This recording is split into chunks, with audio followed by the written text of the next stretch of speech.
هو انت ليه بتنسى اصلك وعايشها غش في غش؟ والغالي لما رخصلك اديت له ظهرك وش. قليل الاصل من يومك، ومين في الحتة دي يلومك؟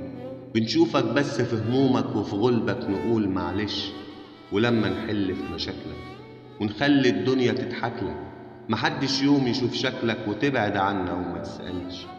قليل الأصل من طبعه يبيع لو حتى مين تبعه، ولو هتهاوده وتطوعه بناقص منها الشكوى. في ناس في الدنيا دي بتقوى ويبان معدنها ايه من فصل. كفاية شبعنا قلة أصل، ملينا من كتر أفعال وزهقنا ونفسنا تمشي. أكيد في غيري قالها لك ولما بعدت مندمش. اوعى يا ابني تنسى أصلك، انت لسه في عيني واطي. انت عارف ليه بتسلك؟ عشان انت دايما تطاطي. انت ناسي ان اصلك وفصلك من زمان عندي. يا صاحبي ليه بتتعالى؟ تعالى وافكرك وقتي. مين في الشدة كان واقف ومتحالف معاك قدي؟ نسيت وعملت مش عارف؟ خلاص آسف على ردي، أنا آسف على كلامي. هتفضل برضو قدامي قليل الأصل،